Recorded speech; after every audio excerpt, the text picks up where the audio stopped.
ज्यांचा जन्म झालेला आहे, मृत्यू ठरलेला आहे, मरावं लागणार आहे. उपजे ते नासे, नासले पुनरपि दिसे, हे घटिका यंत्र जैसे परिभ्रमेगा. उपजल्या पिंडा मरण सांगाते, मरणाची तव गाठोडी पदरी. ज्या दिवशी आपण जन्माला आलो त्या दिवशी मरण रूपी शिदोरी सोबत आणलेली आहे. मरायचं आहे. जन्म झाल्यावर मृत्यू ठरलेला आहे. सूर्याचा उदय दररोज होतो, त्याचा अस्तही आहे. त्याच्याबद्दल काही वाईट वाटत नाही गंभीर महाराज. सकाळी सूर्याचा उदय होतो, सायंकाळी मावळतो, काही वाईट वाटायचं कारण नाही. पण सदा अन्नाचं जाणं म्हणजे भर दुपारी मावळलेला सूर्य आहे, हे लक्षात घ्या. त्याचं वाईट आहे. ज्याची गरज समाजाला आहे त्याला आयुष्य कमी आहे, आणि ज्याच्यासाठी समाज वैतागून गेलेला आहे ते सर्वांच्या दहाव्याला हजर आहे. असं उलट आहे, उलट आहे. आपण सूक्ष्म चिंतन करा. सज्जनाला आयुष्य कमी आहे. गरज आहे ज्ञानोबा रायाची किती वर्ष समाजाला, 22व्या वर्षीच गेले. गरज आहे तुकोबा रायाची समाजाला, 42 वर्षात जगाचा निरोप घेतात. सज्जनाला आयुष्य कमी असतं आणि दुर्जन लवकर मरत नसतं. ज्याची गरज समाजाला आहे, बरेच वर्ष कधीही कोणीही केव्हाही किती वाजता सदा अन्नाला पाहिलं असेल तर प्रसन्न वदन, कधीही चेहऱ्यावर त्यांच्या नाराजी नाही. एखाद्या महात्म्याच्या समाधानाला लाजविल एवढं समाधान सदा अन्नाच्या चेहऱ्यावर असायचं. आता आपल्याला जर असं वाटतं तर त्यांच्या बंधूंना काय वाटत असेल. जरी माजी मंत्री असले, दादा असले, होते काय, कुटुंब प्रमुखाला सहन होत नाही आणि रडता येत नाही. हे मराठी लक्षात घ्या, मी सांगतो ते अनुभवानं सांगतो. हे आपण रडावं तर सगळ्या परिवारावर त्याचा परिणाम होतो. कुटुंब प्रमुख रडायला लागला की नातवंडापासून सगळे घर उदास होऊन जातं, म्हणून रडताही येत नाही आणि सहनही होत नाही. दगडाचं हृदय करून हे सहन करावं लागतं. हे कुटुंब प्रमुख झाल्यावर कळतं. सामान्याचं जाऊ द्या, जगाचे अश्रू पुसणारा भगवान आहे. पण लक्ष्मणाला शक्ती लागली, सगळे रामायण तुम्हाला पाठ आहे.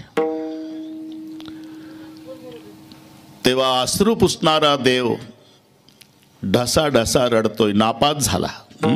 उपदेश करणं वेगळं आहे, पण जेव्हा अनुभव येत असतो, दुसऱ्याच्या घरी प्रेत पडल्यानंतर कोणी उष्ण्या तंबाखूला चुना मळून प्रेताजवळ रडणाऱ्या माऊल्यांची समजूत, नका रडून आणि नाशिवंत देह जाणार सकळ, हे प्रमाण तिथं हिच्या घरी घडल्यावर नाही आठवत. विठ्ठल विठ्ठल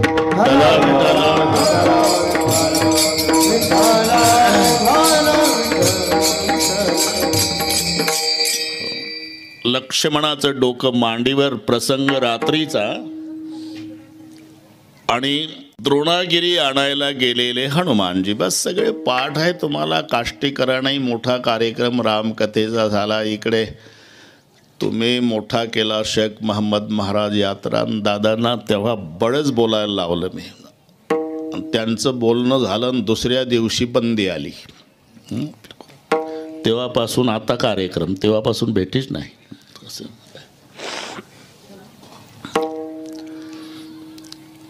आणि जेव्हा मांडीवर लक्ष्मणाचं डोकं, डोळे मिटलेले, निश्चेष्ट पडलेला लक्ष्मण, आणि तोंडावून हात फिरवला. हे बंधू प्रेम सांगतोय मी. आणि तोंडावून हात फिरवला लक्ष्मणाच्या, जगाचा बाप रडायला लागला. का? 14 वर्षे केलेली लक्ष्मणानं सेवा दिवसेंदिवस प्रत्येक दिवसाची सेवा रामचंद्राच्या लक्षात येऊ लागली. अगाध बंधुपणाची सीमा, भावार्थ रामायण. तुवा दाविली सख्या उत्तमा, रामचंद्र म्हणतात माझा निवविला अंतरात्मा, एवढा प्रेमा वाढवला. मजलागी नवमास कष्टलास, त्यागुणी राजभोग विलास. सेवा केली 14 वर्ष, निराहार राहुनिया. परमेश्वर रडतायत भावासाठी, आपलं काय घेऊन बसलाय तुम्ही. लक्ष्मणा 14 वर्षाच्या वनवासात नाही आठविली माता पिता सुतदारा. वैभव विषया लागो दिला नाही थारा. इंद्रिये जीत धैर्य पुरा, ऐसा बंधू दुर्लभ. तुआ गेलिया माते अयोध्या कारणे, मुख दाविता लाजिरवाणे. सन्मुख जाणे कौसल्येच्या. लक्ष्मणा अरे माझ्या सामर्थ्यानं मारेल रावणाला, सीतेला घेऊन अयोध्येत जाईल. गेल्या गेल्या माय कौसल्या माझ्या गळ्याला बिलगून रडल आणि पहिला प्रश्न करल, रामा काय आई. 14 वर्षापूर्वी वनवासात गेला तेव्हा 3 जण होता. आता येताना दोघाच नवरा बायको वापस आला. माझा लाडका लक्ष्मण कुठं आहे. माता पुसतील रघुनायका, कोठे रे पुत्र लक्ष्मण लाडका. तव हृदय बसेल धडका, मग तेथे काय वदो. लक्ष्मणा माझा राज्याभिषेक होईल. सीता आणि मी सिंहासनावर राजा राणीच्या रूपात विराजमान हो. जय जयकार होईल. आणि मग भरताची बायको मांडवी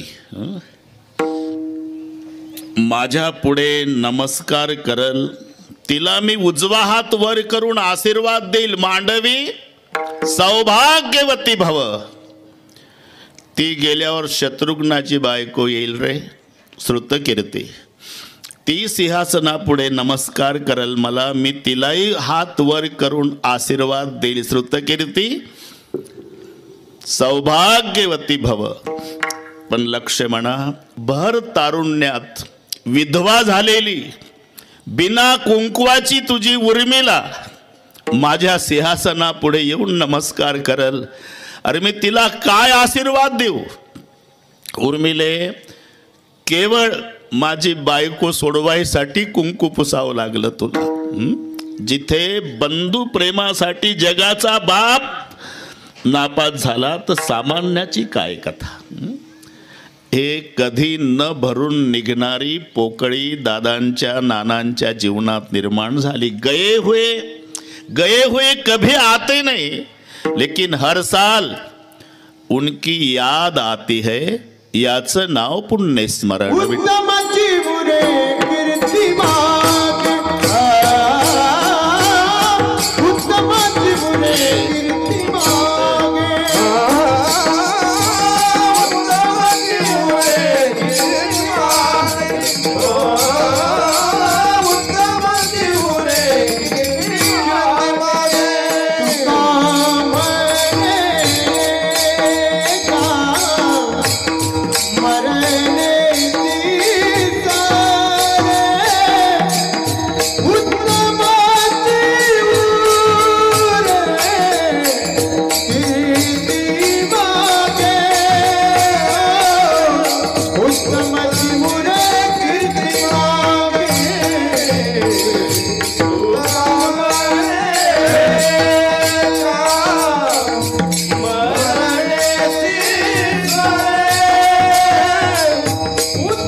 सूरत से किरत बडी बिन पंख उड जाय. सुरत म्हणजे गुजरात मधले शहर नाही, बडोदा सुरत. बरं गंभीर महाराज, 3.5 हाताचं जे शरीर याला सुरतच म्हणतात. हे सुरत काष्टीहून नगरला न्यायची असेल तर काळ्या पिवळ्याची वालं 70 रुपये मागतं. सुरत नगरला न्यायला 70 रुपये लागतात. कीर्ती बिना वाहनानं दिल्लीला जाते, हे लक्षात ठेवा. सूरत से कीरत बडी बिन पंख उड जाय. सूरत तो जाती रही. ही चाललेलं आहे. आपल्या अतिपरिचयामुळे लक्षात येत नाही. कालचं शरीर आज नाही, तैसीच येयाची स्थिती. नासत जाय क्षणक्षणाप्रती, म्हणून येयाते म्हणती अश्वत्थगा. या 6 अवस्था देहाच्या ठरलेल्या आहे. जायते, अस्ति, वर्धते, विपरिणमते, अपक्षीयते, विनश्यती. जायते म्हणजे उत्पत्ती, अस्ति नाम अस्तित्व, वर्धते वाढ होणे, विपरिणमते बदल होणे, अपक्षीयते शक्ती न्यूनता, आणि विनश्यती म्हणजे नाश म्हणून उपजल्या पिंडा मरण सांगाते. बाळपणी शरीर असतं तसं तारुण्यात नसतं पाटील. तारुण्यात असतं तसं म्हातारपणात नसतं. हे करायचं नाही, आपण ठरलेलं आहे, नैसर्गिक आहे. नाही तर माझा मराठीत प्रश्न आहे, लवकर मरावं वाटतं का म्हातारं व्हावं वाटतं? कोणतंही एक उत्तर द्या. भाई तुमचं कसं काय? लवकर मरावं वाटतं का म्हातारं व्हावं वाटतं? म्हातारं व्हावं वाटतं ना. आणि मग कशाला काळे केस करता? पांढरे का आवडत नाही? बोलणं सोपं आहे. इथे केस काळे केले जातील म्हणजे म्हातारपण आवडत नाही, म्हातारं व्हावं वाटत नाही. मग म्हातारं व्हावं वाटत नाही तर म्हातारं करतंय कोण तुम्हाला? शेजारचे करतात का? अरे व्हावंच लागतं, हे नैसर्गिक आहे. म्हणजे जायते, अस्ति, वर्धते, विपरिणमते, अपक्षीयते, विनश्यती, ठरलेलं आहे. बाळपणी असतं शरीर तसं तारुण्यात नाही.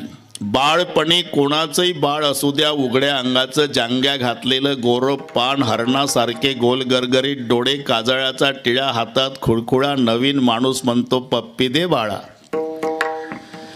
इमानदारीनं सांगा खेतमाळीस, असं कोणी म्हणतंय का? आजोबा काय कायम घाईतच असता बा तुम्ही? काय काम आहे? काय नाही, एक पप्पी द्या मग दौंडला जा. अरे कुठली पप्पी? म्हातारी नाही, तोंड पाहत पप्पी कुठली? कैसा विपरीत झाला तोच देह नव्हे तुझा. चाललेलं आहे. लवकर मरावंही वाटत नाही आणि म्हातारही व्हावं वाटत. लवकर मरावं कशाला? मरावंच वाटत नाही. ज्ञानोबाराच्या भाषेत जगस्पृहे आस्पद एक सार्वभौम पद, न मरणे निर्विवाद जगा पडिये. न मरणे, मरूच नाही असं वाटतं. 3 दिवस झाले 90चं म्हातारं खाली टाकलेलं आहे, प्राण जात नाही, सगळे घर वैतागून गेलं, मरणाची वाट पाहतंय, पण ते म्हातारं मरत नाही. 3 दिवसापासून खाली टाकलेलं. 87 वर्षाची त्याच गावातली म्हातारी काठी टेकत म्हाताऱ्याजवळ आली, जवळ बसली, तोंडाजवळ तोंड नेलं. आबाजी कशाला त्रास देता? आता घ्या डोळे लावून. या बापाचं खातो का? इतकं बिघडलं म्हातारं. मी का सांगतो? अरे मर शब्द सहन होत नाही तर मरण कुठलं? म्हणून जगस्पृहे आस्पद एक सार्वभौम पद, न मरणे निर्विवाद जगा पडिये. मरावंही वाटत नाही आणि म्हातारं व्हावंही वाटत नाही, पण व्हावं लागतं. आपण तिकडेच चाललो. मरण आलं, मरण आलं, मरण आलं, चुकीचं आहे. मरण येतच नाही. ते कशाला येईल? ते जिथं आहे तिथंच आहे. 1950चा आमचा जन्म आहे, 2025ला मरण आहे. डोकं चालवा. 25-50 कडे आलं का हे 75 वर्षे वाटचाल करून 25 पर्यंत गेलं. जिथं ठरलं तिथपर्यंत आम्ही जातो, पण तरी म्हणायचं असतं मरण आलं. अरे येतच नाही, ते तिथंच आहे ठरल्याप्रमाणे. हे सर्व ज्याप्रमाणे प्रारब्धात लिहिलेलं आहे गंभीर महाराज. नाहीतर एकुलता एक मुलगा, आता जंगलेवाडीत ती घटना घडली, मी त्या परिवाराला भेटून आलो. 23 वर्षाचा, जंगलेच त्याचं नाव. मोटरसायकलवरून अपघात झालेला. आत्ता 2 दिवस झाले. जे भगवानराव दिसतात. मास्कमुळे जवळून माणसं गेली तरी लक्षात येत नाही ह्या कोरोनानं काय तोंड बांधून टाकली बा सर्वांची. हो ना, पण ते चालल्यावरून ओळखलं मी.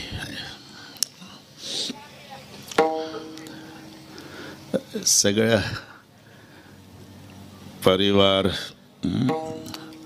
जेव्हा अण्णा गेले तेव्हा आम्हाला कोरोना होता हॉस्पिटलमध्ये, पण पाहत होतो जागा पुरली नाही प्रेत यात्रेच्या दिवशी. केवढं प्रेम दिलं असेल विठ्ठला.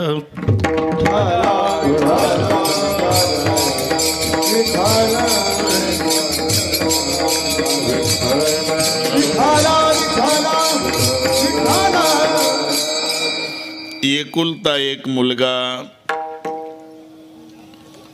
हिरो होंडा घेऊन मागितली गंभीर महाराज. बापानं आणून दिली 2च तासात जंगले बापू. आणि असा पळवतो मुलगा.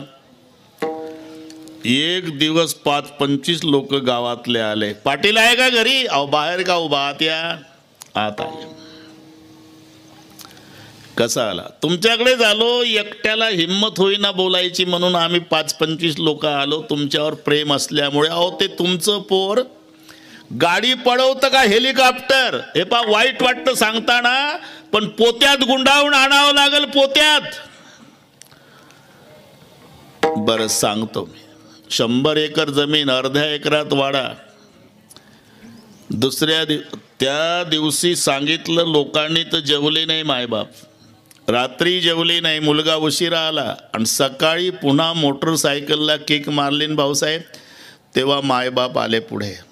आईनं एक हँडल धरला आणि बापानं. मुलगा बसलेला आणि रडायला लागले मायबाप. का रडताय का बाबा? अरे कालपासून तुझी आईन मी जेवलो नाही. गावातले लोक आलते सांगायला तुमचं पोर हेलिकॉप्टर पळवतं का मोटरसायकल? पोत्यात गुंडाळून आणावं लागल म्हणे. अरे 100 एकराचा मालक आहे रे. अर्ध्या एकरात वाडा आहे बाबा. हे सगळे तुझ्यासाठी आहे. आम्ही मायबाप असलो तरी तुझ्या पाया पडतो. गाडी हळू चालवत जा. मायबाप सांगतात, गावकरी सांगतात, हो आई हो बाबा. आणि गाडी हळूच काढतं घरून आणि रोडला लागली की पुन्हा 80 पळवतं. का? तिकडून बेलवंडीवरून एक ट्रक 80नच निघालेली आहे. यानं कमी वेगात जर गाडी पळवली तर फाट्यावर धडक होत नाही. विधिलिखित मरण फाट्यावर ठरलेलं आहे. म्हणून मायबापाला सांगू द्या, गावकऱ्याला सांगू द्या, तरी ते त्या वेगाच्या कमी गाडी का पळवत नाही याला म्हणतात होणारा सारिकी बुद्धी कर्म रेखाटळेना.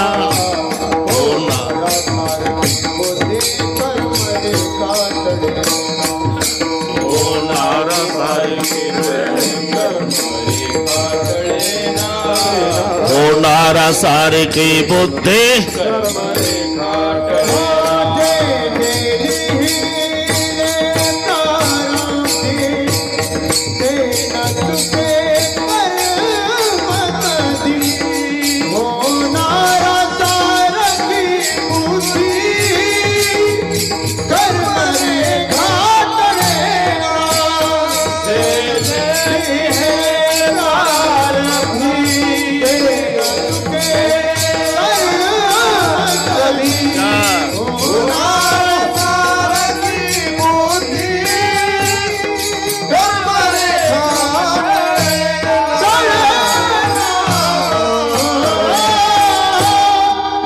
जे लिहिले प्रारब्धी.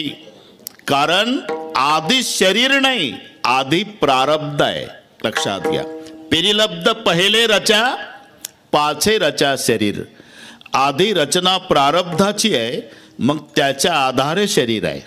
हे नसल पटत तर जुना काळ आठवा. आधी रोळ का गंभीर?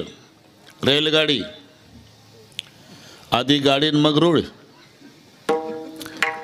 आधी रोळ टाकले. जुने लोक सांगतात आम्ही लहान लहान होतो महाराज, गोऱ्या साहेबाचा जमाना होता महाराज. त्यांच्या गोष्टी आहे का येड्या बाबळीजवळ तुम्ही? गोऱ्या जेसीबी नव्हतं महाराज ते मग रेड्यावर मातीन गाढवावर मातीन तिकडचे काळे काळे लोक कामाला मग भराव टाकला नंतर खडी टाकली मग ती दाबल्या गेली मग रूळ टाकले एक दिवस गोऱ्या साहेबानं हिरवा झेंडा दाखवला आणि कोळशाचं इंजिन भाग भाग भाग भाग करीत नगरला गेलं म्हणजे आधी रूळ टाकले मग रेलगाडी धावली आता रुळाला कुठे कुठे वळण आहे आणि ड्रायव्हर खूप हुशार आहे जर ड्रायव्हरने ठरवलं 10 किलोमीटरचं वळण घेतल्यापेक्षा आपण आज रेल्वे काष्टीतून न्यायची तुझ्या बापान जाईल का जरी वळण चुकवायची इच्छा ड्रायव्हरची असली तरी आता रेलगाडी वळण घेत घेत घेत घेतच जाणार का गाडी रुळाच्या आधी नाही वळण चुकवायचा प्रयत्न केला तरी गाडी रुळाच्या अधीन असल्यामुळे वळण घेत जाणार तसं आम्ही दुःख न भोगण्याचा प्रयत्न केला तरी शरीर प्रारब्धच्या अधीन असल्यामुळे दुःख देणार देहात आहे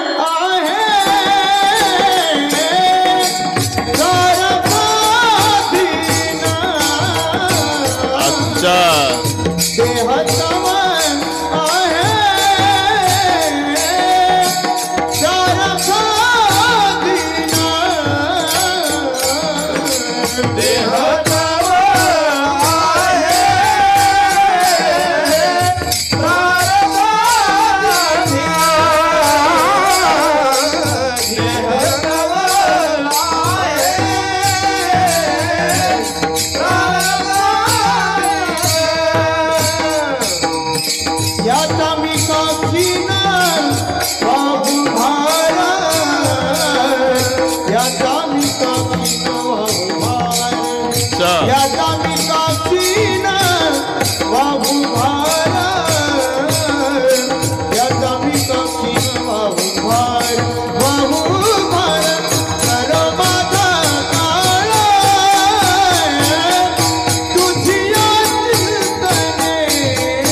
जरी ड्रायव्हरने वळण चुकवायचा प्रयत्न केला तरी रेलगाडी रुळाच्या अधीन असल्यानं वळण घेत घेत जाणार तसं आम्ही दुःख न भोगण्याचा प्रयत्न केला तरी शरीर प्रारब्धाच्या अधीन असल्यामुळे ते सुख दुःखाचे जसे वळण तसं तसं जाणार देह तव आहे प्रारब्धाधीन आणि जे प्रारब्धात आहे कितीही प्रयत्न करा त्याच्यात बदल होत नाही बरं का ज्याच्या आहे बरं उल्लेख केला तुम्ही नसतानाच देह तव आहे प्रारब्धाधीन ते प्रत्येकाला आहे गंभीर महाराज लोखंडाला आहे मातीच्या भांड्याला आहे फुलाला आहे एकाच कुंभार बाबाच्या आव्यात तयार झालेले मातीचे भांडे पण उत्तम प्रारब्धवालं मातीचं भांड गंभीर महाराज लोणी ठेवण्यासाठी वापरतात आता तेही संपलं म्हणाव तो पूर्वीचा काळ झाला तो आता मम्मीनं म्हटलं तूप पिंट्यानं तर मम्मी म्हणते चूप आता डालडा आहे ते तूप नाही 3 पिढ्या आणि मग ते वेळ जात नसायची तेव्हा 90 वर्षाची घर मालकीन वाड्याची म्हातारी आणि मग यायच्या सगळ्या गावातल्या महिला गप्पा मारायला 85, 87, 88 वयाच्या 10-20 महिला. आणि मग चहा पाणी झाल्यावर चर्चा असायची. नानी काय आबाई शिंक्यावरचं भांडं बरंच जुनं दिसतं. हा बरंच जुनं आहे. कधीच आहे मला नाही सांगता येत, पण माझी आजी सासू सांगत होती. तिच्या आजी सासूच्या हातचं. हिचं वय 90चं आहे. घरी गेल्यावर डोकं चालवा. 90ची म्हातारी म्हणती माझी आजी सासू सांगायची भांड तिच्या आजी सासूच्या हातचं. असं नसीबवान भांड की ज्याच्यात 3-3 पिढ्या लोणी ठेवण्यात येतं. याचं उत्तम प्रारब्ध. मध्यम प्रारब्धवालं स्वयंपाकाला चुलीवर जातं. आणि कनिष्ठ प्रारब्ध असलेलं म्हाताऱ्याला उठता येत नाही म्हणून कॉटवर ठेवावं लागतं. एकाच आव्यातले. ऐसे भिन्न भिन्न साठे ऐसे ऐसे भिन्न भिन्न साठे केले प्रारब्धाने वाटे.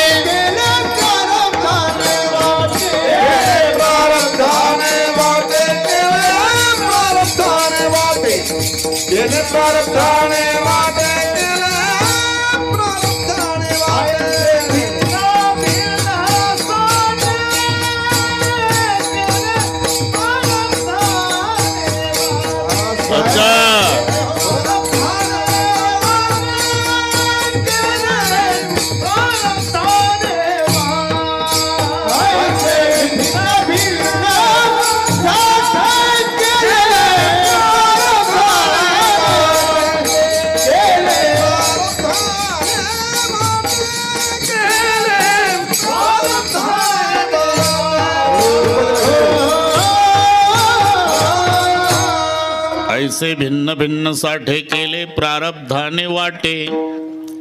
हे मातीच्या भांड्याचं प्रारब्ध. लोखंडाला प्रारब्ध गंभीर महाराज. 1 फूट लांबीचं लोखंड मधून तोडलं, तुकडे 2 झाले. एक 6 इंचाचा, एक 6 इंचाचा. 6 इंचाचा तुकडा त्याचा चमचा केला चाचा, आणि 6 इंचाचा तुकडा त्याचा चिमटा केला. आधी एकच होतं, पण अर्ध्या तुकड्याचा चिमटा आणि अर्ध्या तुकड्याचा चमचा. काय झालं? चिमटा और चमचे से होद बड़ी तकदीर. चिमटा जलता अंगार में चमचा खाता खीर. हे तर नशीब कळलं ना तुम्हाला. चिमटा जन्मभर निखारे उचलतो आणि चमच्या खिरीच्या पातेल्यात मजा मारतो. चमच्याची मजाच असते, फक्त आपला चमचा मंडपातच राहू द्या, फार फिरवू नका.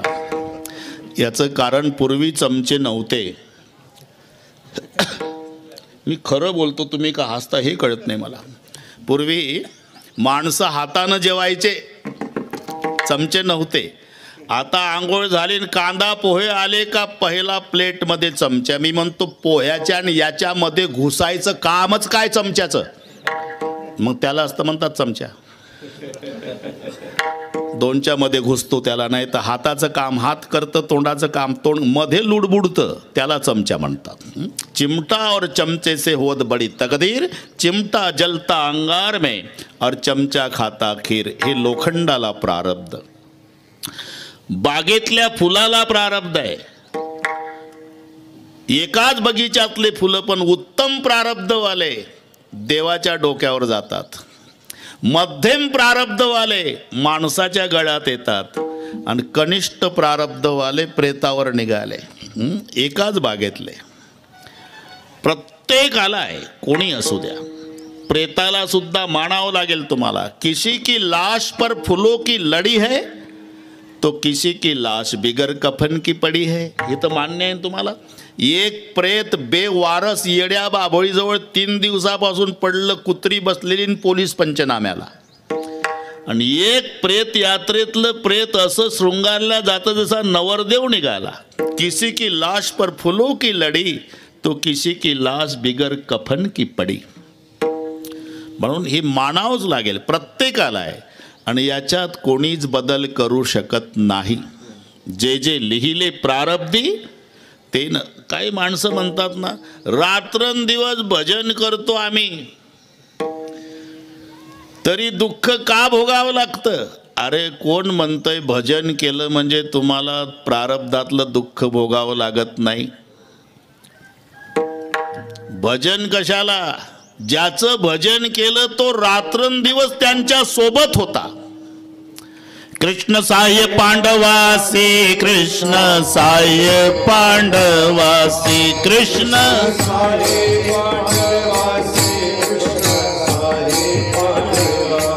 ते भोगे ते नष्टचर्यसे, ते भोगे ते नष्टचर्यसे.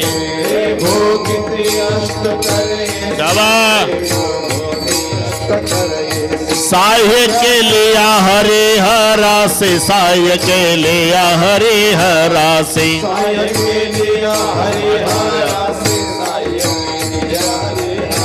प्रारब्ध कोणासे टळेना, प्रारब्ध कोणासे टळेना. ऐसी प्रारब्धाची ठेव, ऐसी प्रारब्धाची ठेव, ऐसी प्रारब्धाची ठेव, ऐसी प्रारब्धाची ठेव, ऐसी प्रारब्धाची ठेव, ऐसी प्रारब्धाची ठेव, ऐसी प्रारब्धाची ठेव. साये पांडवाची ते भोगीची नष्टचर्येची, साये केलिया हरिहरासी. वा वा. प्रारब्ध कोणाची टळेना, कृष्ण साये पांडवाची ते भोगीची नष्टचर्येची, साह्य केलिया. प्रारब्ध कोणाची टळेना. अरे भजनच काय घेऊन बसला गंभीर महाराज? ज्याचं भजन करतय सगळं जग तो रात्रंदिवस सोबत होता. कृष्ण साह्य पांडवासी, तरी प्रारब्ध चुकलं नाही. ते भोगे ते नष्टचर्यसी, साह्य केलिया हरिहरासी. प्रारब्ध कोणासी टळेना. आता याच्यावर 2-3 कीर्तन होईल. फक्त वाचून म्हणजे लिहून नाही आणलं, मी ऐकत राहा नुसतं. कृष्ण साये पांडवासी ते भोगिती नष्टचर्येची, साये केलिया हरिहरासी. प्रारब्ध कोणासी टळेना, ऐसी प्रारब्धाची ठेव. झाले भिक्षुक पांडव, राज्य घोडे भाग्य सर्व सांडेला ठाव. प्रारब्धे शरीर संचिता, अधीन धर्मराजा हिंडे वनवन कर्मे बुडाला रावण आणि दुर्योधन. प्रारब्धे काम बुद्धीचे सुख अति मानदिते, मूर्ख चंद्रासी लागला कलंक इंद्रासी. दुःख प्रारब्धे हरिचंद्र तारामती, घोर वनांतर भोगिती नळराव पुरुषार्थी तयाच्या विपत्ती. प्रारब्धे पतिव्रता सुसिय दमयंती, पायपोळ ऐशी अणिवार कपाळ भोगी दुष्काळ. प्रारब्धे कर्मरेखा टळेना, बाण लागला जगजीवना. कृष्णे सांडिल्या गोपांगना, हे नारायणा. प्रारब्धे ऐशी अणिवार जन्मांतरे, राज्य सांडिले रघुवीरे. सवे मिळवणी वानरे फिरवी दिगांतरे. प्रारब्धे फिरत असता काय झाले मध्ये, प्रारब्ध वडवले जानकीस राक्षसे नेले. दुःख भोगविले प्रारब्धे संचिता, आधीन शरीर पूर्ण ब्रह्म. रामचंद्र रघुपती विष्णूचा अवतार, पाठी जन्मांतर नामा म्हणे. मी काय टिपण्या बुवा आहे का? विठ्ठल विठ्ठल.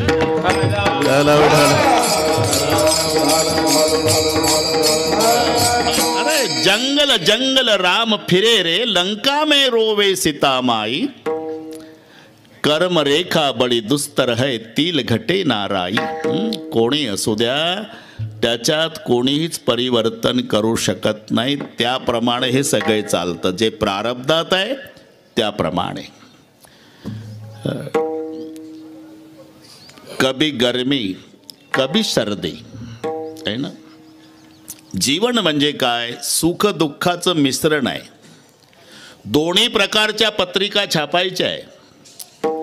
आयुष्य पाणी आहे, जीवन नदी आहे, जन्म पहाड आहे, मरण समुद्र आहे. या 4 गोष्टी लक्षात घ्या की सगळे उत्तर आलं. जीवन रूपी नदीचा उगम जन्मरूपी पर्वतावर होतो, जाऊन मिळते मरणरूपी समुद्राला. सुख आणि दुःख त्या नदीचे 2 काठ असतात आणि आयुष्य त्या नदीतलं पाणी आहे. हे नदीतलं पाणी सांगितलं, पण महाभारतात भीष्माचार्याने दादा हौदातलं पाणी सांगितलं. हौदातलं पाणी आयुष्य म्हणजे, कारण नदीतलं येत राहतं, विहिरीतलं येत राहतं. आयुष्य म्हणजे हौदातलं पाणी आहे, ते येत नाही.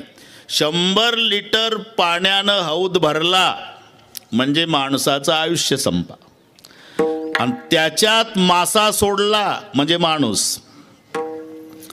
आता ते पाणी कसं वापरायचं त्या माशानं ठरवायचं. 10 लिटर पाणी संपलं तर माशानं समजायचं 90 लिटर आहे, पण 90 वर्षाचं वय झालं की समजायचं 10 लिटर आहे, 10 वर्षांनी तडफडून मरायचं आहे. पुन्हा थेंब येत नाही, त्या गेली ऐसी घडी पुन्हा नाही.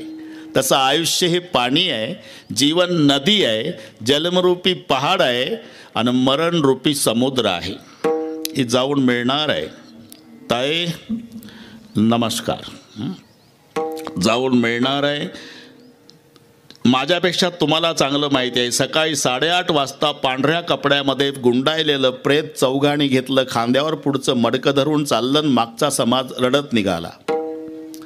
त्याच दिवशी त्याच रस्त्यावर रात्री 8:30 वाजता एक नवरदेव घोड्यावर बसलेला आणि डीजेच्या तालावर तरणे बांड पोरं डिस्को नाचतात. असं जीवन आहे. उधर कोई रो रहा, इधर कोई गा रहा, उधर एक जनेजा उठा जा रहा, तो इधर एक दुला घोडे चढ रहा. बस दोन्ही प्रकारच्या पत्रिका कळविण्यात अत्यंत आनंद वाटतो की 12 वर्षांनी मुलगा झाला, सहकुटुंब सहपरिवार आपण बारशाच्या कार्यक्रमाला अगत्य येण्याचं करावं. नाईलाजानं एक दिवस छापावं लागतं. कळविण्यात अत्यंत वाईट वाटते की बस हे दोन्ही घडतं ज्याच्यात, त्याचंच नाव जीवन आहे. म्हणून सुखस्य अनंतरम दुःख, दुःखस्य अनंतरम सुख, कबू हासे कबू रोवे. मग भजन केल्यानं अरे कोण म्हणतंय प्रारब्धातलं दुःख भोगावं लागत नाही. भजन करा नका करू ते दुःख भोगावंच लागतं. मग फायदा काय? ते दुःख सहन करण्याची ताकद निर्माण होते. ही भजनाची क्षमता आहे. नाही तर कभी गर्मी कभी सर्दी, कभी गर्मी कभी सर्दी, ये तो कुदरत के नजारे है. प्यास तो उसे भी लगती है जो नदी के किनारे. तुम्हाला काय वाटतं? नदीच्या काठाला बसलं दिवसभर पाणी बघितलं म्हणजे तहान लागत नाही का? तसं भजन केलं म्हणजे प्रारब्ध भोगावं लागत नाही का? अरे ज्याचं भजन केलं तो 24 तास सोबत होता तरी पांडवाला प्रारब्ध चुकलं नाही. म्हणून देह तवा आहे. मला ते संपण्याची वेळ सांगा, मी असाच लांबत लांबत चालला जातो. पूर्णविराम. हा बरोबर सेकंद मागे पुढे नाही, फक्त तुम्ही सांगितलं बस. 12 म्हणतात. हा बरोबर त्याच्यात सगळे बसवायचं. 12ला सगळे बसवायचं नाही, टाळकरी सुद्धा बसवायचे आणि बसलेल्यातलं कोणी उठू द्यायचं नाही. मग पुढचं निवेदक सांगतील तसा मिलिटरी सारखा शिस्तबद्ध कार्यक्रम होईल. विठ्ठल विठ्ठल.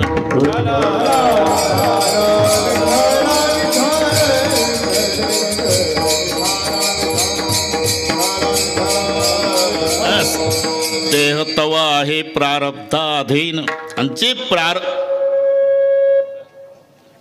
जे प्रारब्धात आहे भाई त्याप्रमाणे सगळे घडणार.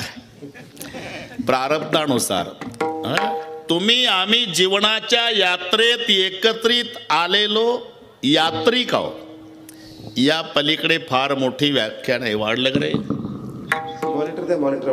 यात्रिक. आपण प्रवासी आहो बरं का नामदेव, प्रवासी. काही असंही म्हणतील भगवानराव तुम्ही नागपूरहून आला, तुम्ही प्रवासी, आम्ही काष्टीचे. नाही, तुम्ही आम्ही दोघंही प्रवासी. प्रवास कधी संपतो तुम्हाला चांगलं माहिती आहे. काष्टीचा माणूस पुण्याला गेल्यावर पुण्याहून येतो संध्याकाळी, बाथरूममध्ये जाऊन फ्रेश होतो, ज्या सोफा सेटून बसलं होतं सकाळी तिथं येऊन बसतो, बायकोला म्हणतो आण बरं चहा, कटकट संपली एकदाची. म्हणजे सकाळी जिथून गेलं तिथं पुन्हा येऊन बसलं म्हणजे प्रवास संपला, हे सूत्र आहे. तसं जिथून आपण आलो तिथं एकदा जाऊ म्हणजे प्रवास संपणार आहे. तुम्ही आम्ही प्रवासी आहो. आता प्रवासी आहो हे सिद्ध झालं ना. मग आता खरं सांगा, प्रवास वयमानावर आहे का तिकिटावर? बस इथेच उत्तर आहे. आपण जर प्रवासी आहो तर प्रवास वयमानावर नाही चाचा, तिकिटावर आहे. ज्याचं तिकीट जिथे संपतं तिथे त्या प्रवाशाला उतरावं लागतं. पुढे जाण्याची इच्छा असली तरी नाही, उतरायचंच का, तिकीट संपलं. मग कधी आजोबाच्या आधी नातवाचंही तिकीट संपतं, बापाच्या आधी मुलाचंही संपतं. तिकीट संपल्यावर उतरायचं, याचं नाव प्रवास आहे. तसं जीवन हा प्रवास आहे. कोणाचं तिकीट जिथे संपल तिथे त्याला उतरायचं आहे. म्हणून जे विधी लिखित आहे त्याप्रमाणे हे सगळे घडतं. देह तवा हे प्रारब्धाधीन. मग जे प्रारब्धात आहे त्याप्रमाणे जर घडणार आहे तर मग आता पश्चाताप करण्यात काय अर्थ आहे? याचा मी का सीना,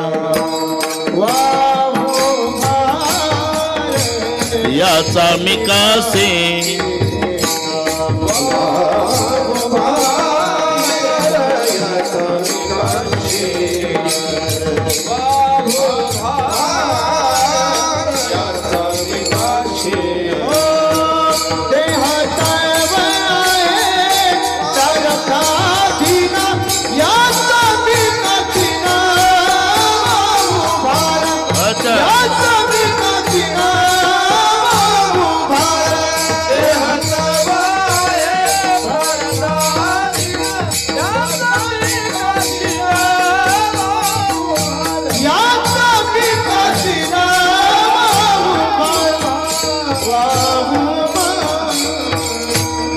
इथे वशिलेबाजी चालत नाही. नाही चालत. संपलं की जायचं आहे. प्रारब्धाप्रमाणे चालतंय सगळे. तुम्ही मान्य करा नका करू. एकही गुरु से विद्या पढ़े थे, कृष्णा थे छोटे, सुदामा बड़े थे. एका गुरुकडे विद्या शिकले कृष्ण आणि सुदामा.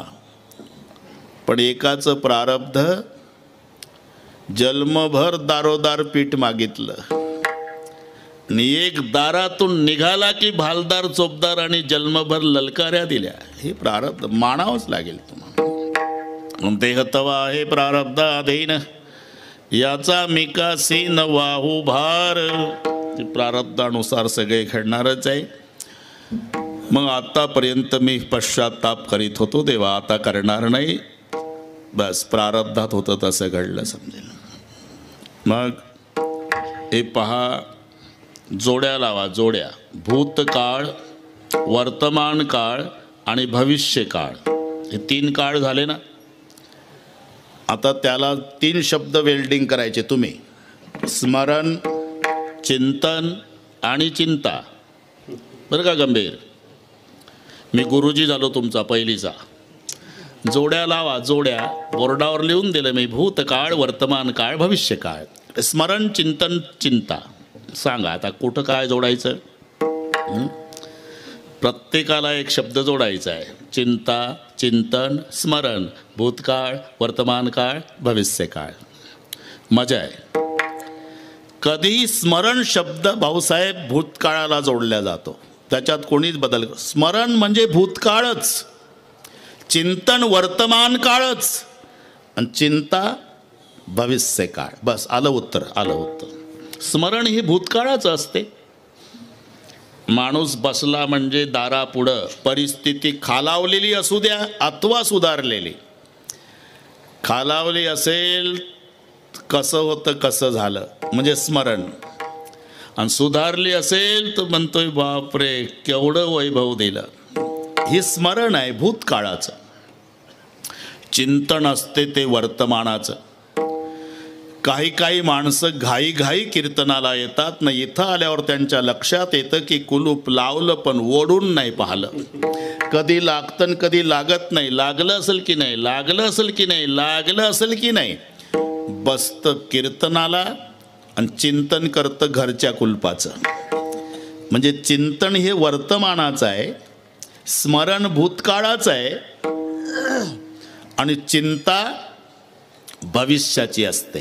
दिवसभर कबाड कष्ट करून आला, जेवला, अंथरून पांघरून झालं, कलंडला, उशीवर डोकं टेकलं की सुरू होती तिला म्हणतात चिंता. खातेवरी पडता चिंता व्यापे तळमळी, खातेवरी पडता चिंता व्यापे तळमळी. ओ खातेवरी पडता चिंता व्यापे तळमळी, खातेवरी पडता व्यापे तळमळी. हरी कथा ऐकता नित्रे, नागविले तत्वता. खातेवरी पडता चिंता व्यापे तळमळी. गावा गावा. हरी कथा ऐकता नित्रे, नागविले तत्वता. खातेवरी पडता व्यापे तळमळी, चिंता व्यापे तळमळी. वा वा. हरी कथा ऐकता निद्रे नागविले तत्वता, पण खाटेवरी पडता चिंता व्यापे तळमळी. एकदा कलंडलं की सुरू होती तिला म्हणतात चिंता, आणि ती प्रत्येकाला आहे. चिंता नाही असा व्यक्ती शोधून सापडायचा नाही, प्रत्येकाला आहे. चिंता की बडी आग लगी है जरे सब संसार. चिंतेला आग म्हटलंय, आग. चिता आणि चिंता एक अनुस्वाराचा फरक आहे. फरक एवढाच आहे, चिता एकदा जाळते, चिंता पावलो पावली जाळते. चिता एकदाच जाळते, चिंता जन्मभर जाळते. असं कोणी छापलंय का पत्रिकेत? कळविण्यात अत्यंत वाईट वाटते की सालाबादप्रमाणे यंदाही त्यांना पेटवायचा कार्यक्रम वड्याच्या काठाला पत्र्याच्या शेडमध्ये होणार आहे, तरी नातलगाणी यावर. सालाबादप्रमाणे नाही, आयुष्यात एकदाच जाळते ती चिता, आणि पावलो पावलीन जन्मभर जाळते ती चिंता. चिंता की बडी आग लगी है जरे सब संसार. आग म्हटले चिंतेला, आणि ती प्रत्येकाला आहे. विषय वेगवेगळे असेल. सफर करने वाले को चिंता सामान की, नैया चलाने वाले को चिंता तूफान की, किराएदार को चिंता मकान की. अरे असा कोण आहे जगात ज्याला चिंता नाही? चिंता चिंता चिंता, पण ती असते भविष्याची. भविष्याची. महाराज म्हणत होते की इतके वर्ष आता मी चिंता करत आलो, आता चिंता करणार नाही का? आम्ही ऐकलं की चिंतन करणाऱ्याला चिंता करायची गरज नसते. ज्याचं चिंतन केलं मग चिंता त्याला करावी लागते याची. तुझी चिंता त्यासी सर्व आहे.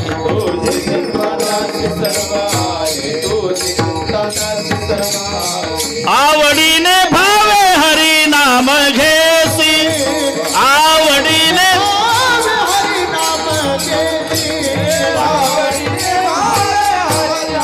शाबास शाबास. तुझी चिंता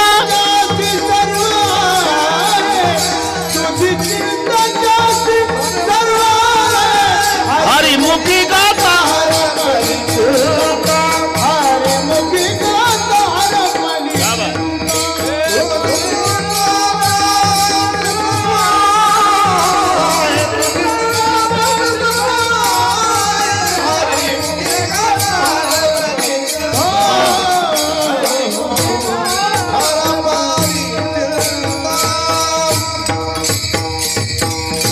चिंता करायची गरज नाही. आवडीने भावे हरिनाम घेसी, तुझी चिंता त्यासी सर्व आहे. साधं गणित आहे ते. फिरतं दुकान पाहिलं का गंभीर महाराज तुम्ही? चंद्रभागेच्या वाळवंटामध्ये आषाढीच्या वेळेला त्याची बायको पुस्तकाचं बंडल घेऊन असते, तो गळ्यात हार्मोनियम घेऊन. आषाढीतला ती पुढं पुढं म्हणतं, ही मागं मागं म्हणती. 7व्या दिवशी सटवीचा फेरा, गोपी बाळा तीन जपून धरा, निज त्या वेळेला आंघोळा करा, जो बाळा जो रे जो तो. मग ही म्हणते शिवाजीचा पाळणा, विक्रीचा किंमत 20 रुपये. त्यांच्याजवळ तेही पुस्तक असते. पत्नीने पतीचे नाव घ्यायचे पुस्तक, किंमत 40 रुपये.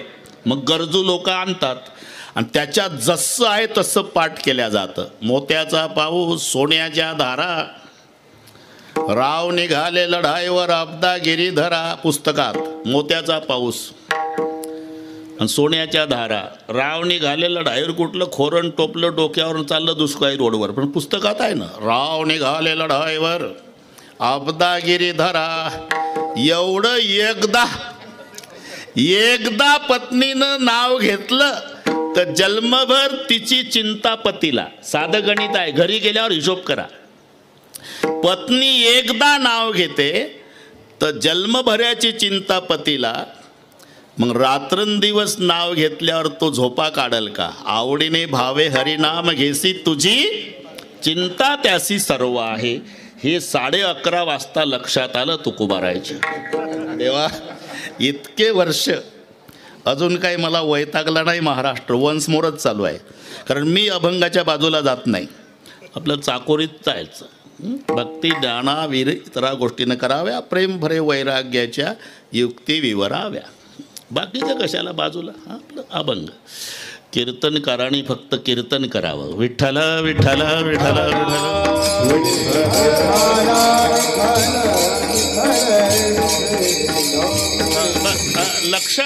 लक्षात आलं देवा, मी इतके वर्ष चिंताच करत आलो, पण आता चिंता नाही करणार. आता संकल्प करतो, राहिलेलं आयुष्य तुझ्या चिंतनात जावं.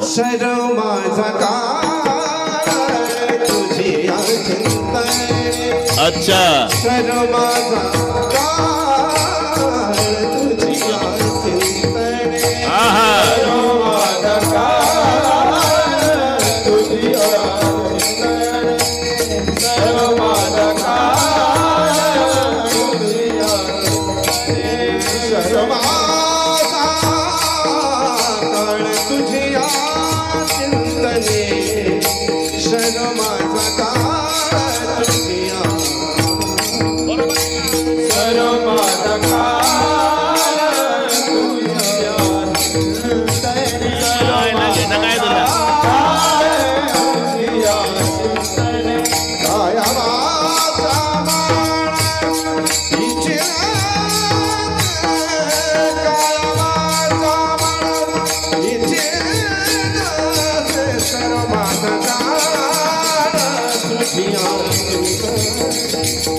अविनाश महाराज म्हणतात, आता मी चिंता करणार नाही.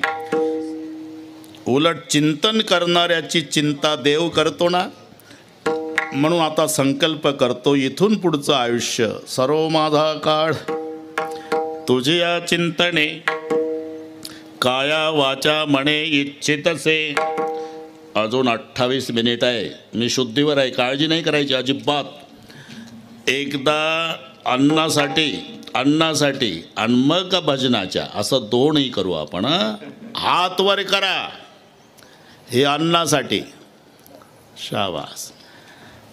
1च मिनिट अन्नासाठी टाळ्या वाजवायच्या. पण एकात शूटिंगवाले, हे टाटा बिर्लाला नाही भेटत. हे सर्वांनी एका तालात, भाषणाच्या नाही ठोकायच्या, भजनाच्या. आणि ते हात दुखायच्या आधी घे. त्यांना सवय नाही तेवढी. वर्य हात दुखायच्या आधी असं एका तालात. विठोबा रखुमाई. एक थांबा थोडं. एक हात वर. एक हात वर. हे सदा अन्नासाठी. एक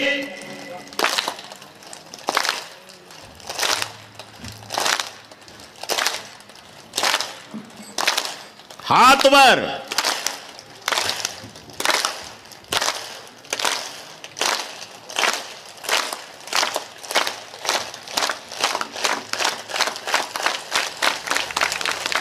आता भजनाचे विठोबा रखुमाई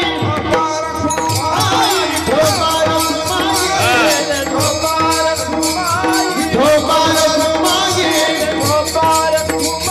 पुंडलिक वरदान ज्ञानदेव पंढरीनाथ माऊली जगद्गुरु तुकाराम महाराज की जय. हा थांबा, दोन्ही कामं होते. तुम्ही चाल म्हणा, कोण राहिलेले पटकन पटकन. देह तवा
इथून पुढचा संकल्प, इथून पुढचा संताचाही आदेश आहे.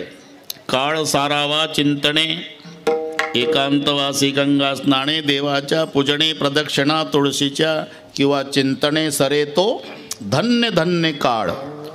या न्यायानं इथून पुढचा माझा काळ तुझ्या चिंतनात जावा. सर्व माझा काळ तुझ्या चिंतने. बरं, हे वरवर नाही बोलत बरं का देवा. काया वाचा मने, 3 शब्द आहे.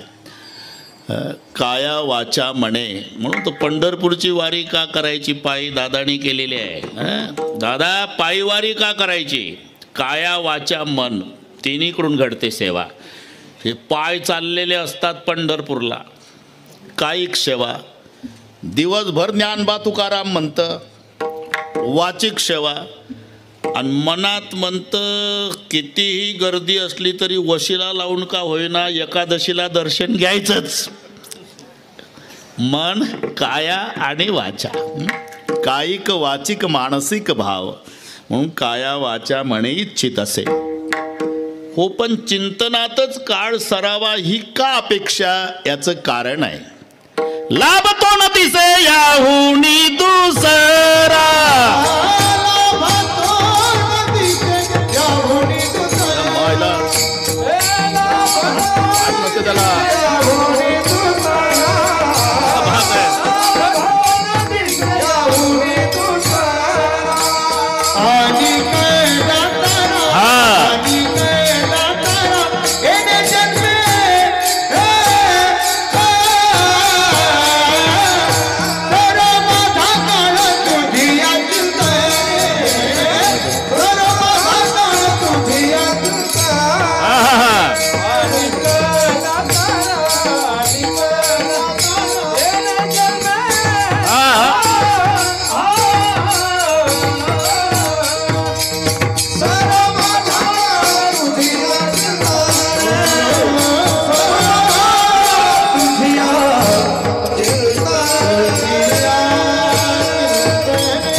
लाभ तो न दिसे याहुनी दुसरा. लाभ आणि हानी हे विरुद्धार्थी शब्द आहे का नाही? शाळेत शिकायचं. लाभ विरुद्ध हानी, हानी विरुद्ध लाभ. हानी म्हणजे हानाहानी नाही, नाही भलते डोकं चालवलं हे मराठी. लाभ विरुद्ध हानी. मग हानी कशाला म्हणतात? विसरली तया थोर झाली हानी. विसरली तया थोर झाली हानी. पचतील खाणी 84च्या.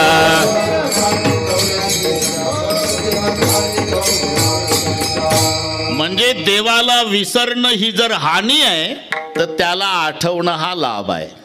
बस इथेच उत्तर आहे. सर्व माझा काळ तुझ्या चिंतने, लाभ तो न दिसे यावणी दुसरा. वाजत असे बोंब कोणी, नायक ती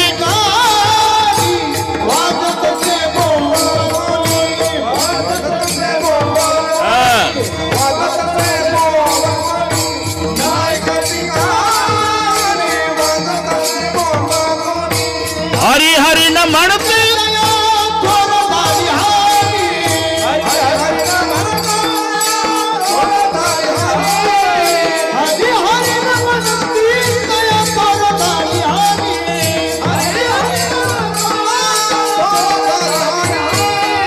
उठा उठा जागा पाठी, भया आले.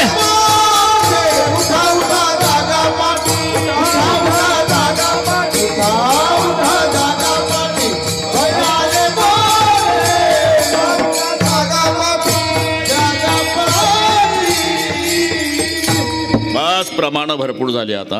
वाद तसे बोंब कोणी नायक ठिकाणी, हरी हरी न म्हणती तया थोर झाली हानी.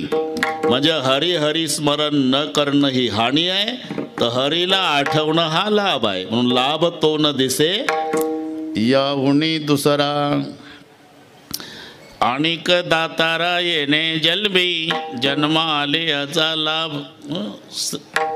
धनाची व्याख्या काय आहे? विपदो नैव विपद संपदो नैव संपदः विपद विस्मरणम विष्णू संपन्न नारायण स्मृती. भगवंताचं स्मरण ही संपत्ती आहे आणि भगवंताचं विस्मरण ही विपत्ती आहे. नाही तर त्यांना म्हणता नसता आलं का, टाटा बिर्लाचे घरी मज उपजवा जन्मांतरी मनसे काही मागा हेची देगा पांडुरंगा. कलर टीव्ही पाहणे बदामचा शिरा खाणे म्हणून धीरूबाई अंबानीच्या घरी. असं नाही, हरिदासाची आहे घरी. आपण तिथं खायला काही नाही, खायला नसू द्या देवा, पण भजन आहे. वैष्णवा घरी सर्वकाळ, वैष्णवा घरी सर्वकाळ, सदा जनधनती काळ, सदा जनधनती काळ, सदा जनधनती काळ. वैष्णवा घरी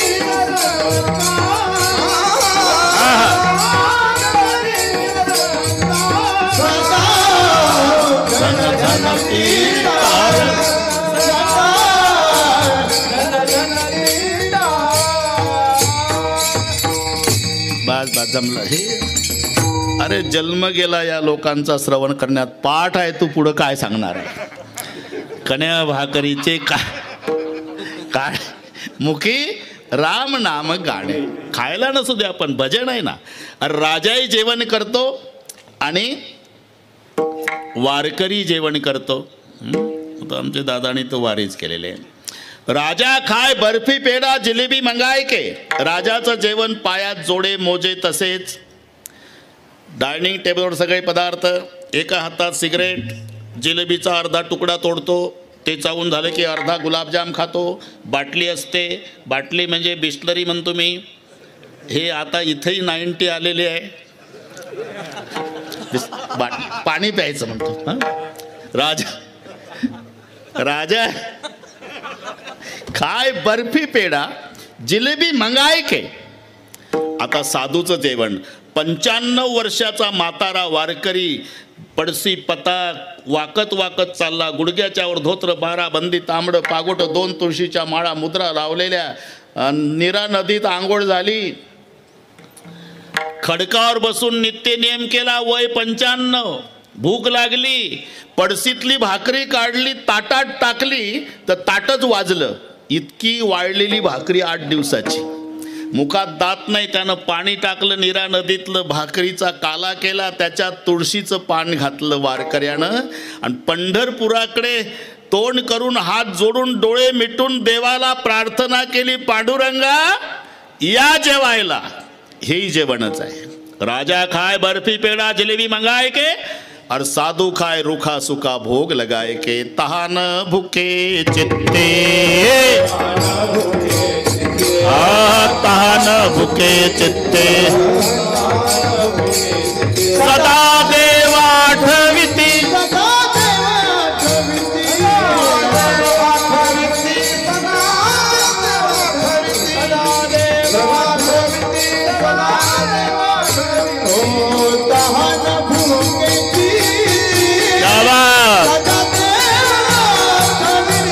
राधे राधे.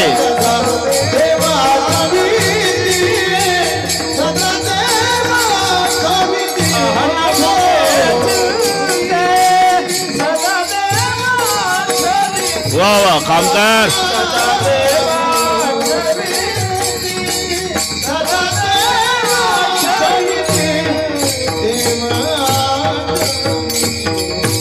तहान भुके चित्ती सदा देवा आठविती. तुका म्हणे धन ज्याचे निज नारायण म्हणून लाभ तो न दिसे यावणी दुसरा. आणिक दातारा येणे जन्मी. पण 12 मिनिट 12ला कमी असताना बोलू नका कोणी मध्ये. तुकोबाराच्या लक्षात आलं, देवा इतके वर्ष तुला नाव ठेवत आलो मी आणि ठरलंच आहे, कोणी वाईट झालं देवानं केलं आणि चांगलं झालं पठ्ठ्यानं. पूर्वीपासूनची पद्धत आहे. जेवढं चांगलं झालं की पठ्ठ्यानं केलं आणि थोडं वाईट झालं की देव कोपला. अरे देव कोपलच कशाला? तो कृपेचा समुद्र आहे. तुमचं आणि त्याचं काय बांधावून भांडण आहे का? कोपत नाही. मग असं काय, काही श्रीमंत आहे, काही गरीब आहे, काय, अरे त्याच्यात देवाचा काय दोष आहे? जाहीर झालं, पंजाबराव डकनंही सांगितलं ना आकाशवाणीनंही सांगितलं, नदीकाठची गावं सावध, मुसळधार पावसाची दाट शक्यता. हे टीव्हीला ऐकलं. एक मारवाडी समाजाचा शेठजी होता बरं का, धनजी शेठ, हुशार. त्यानं 5,000 लिटरची टाकी सिंटेक्स चौकात आणून ठेवली. पाऊस पडणार आहे ना. त्याच गावचा एक गरीब होता, त्यानं 500 लिटरची, दोघाच्या शेजारी शेजारीच होत्या, धनजी शेठची होती. आणि खरंच रात्रभर पाऊस पडला दादा, टाक्या दोघाच्याही भरल्या, फुल भरल्या. पण ज्याची 500ची भरली ते लागलं तक्रार करायला. अलीकडे देवही तोंड पाहू पाऊस कामं करतो महाराज. काय झालं? शेजारी सुधी टाकी आमची. बरं काय झालं? आमची 500चीच भरली आणि त्याची 5,000ची भरली, तोंड पाहू पाहू कामं देवाचे. अरे त्याच्यात पावसाचा काय दोष आहे? पाऊस दोघाच्याही टाकीवर सारखाच पडला. त्याची 500ची होती म्हणून तेवढी भरली, त्याची 5,000ची होती म्हणून तेवढी भरली. इथे पावसाचा दोष नाही, पात्राचा दोष आहे, लक्षात घ्या. तसं तुमच्या आमच्या सर्वावर कृपा देवाची सारखीच आहे, मग दोष पात्रतेचा आहे. विठ्ठल विठ्ठल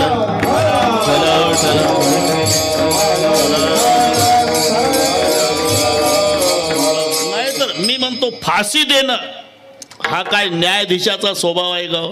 अरे फाशीची कलम लिहून झाल्यानंतर वाईट वाटतं अविनाश महाराज, त्याला ते कलम मोडून टाकतं, फेकून देतं, पुन्हा त्याचा वापर करायचा नाही. वाईट वाटतं.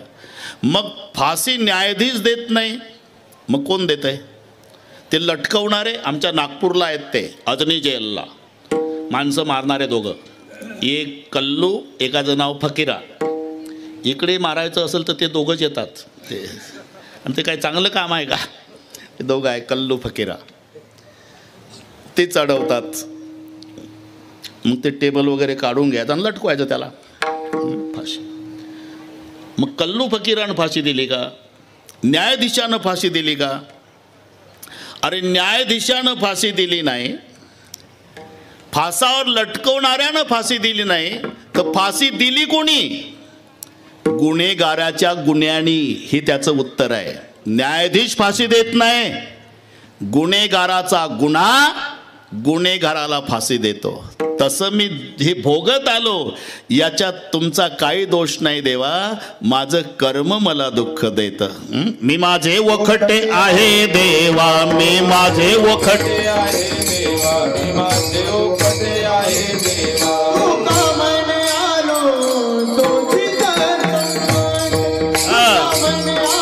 संकटे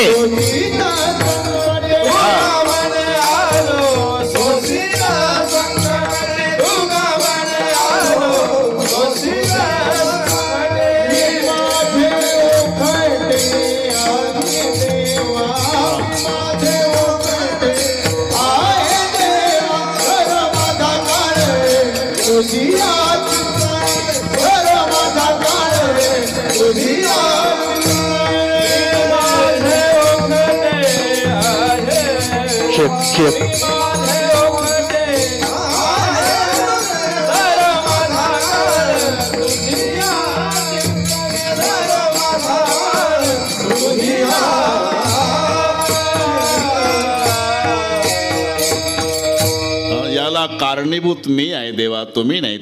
तुका म्हणे आलो सोसित संकटे. कारण माझं जसं कर्म होतं त्याप्रमाणे ते फळ मला भोगावं लागलं देवा. मी माझे वखटे आहे देवा, पण इथून पुढचं जे आयुष्य आहे ते तुझ्या चिंतनात जावं हा संकल्प आहे. सर्व माझा काळ तुझी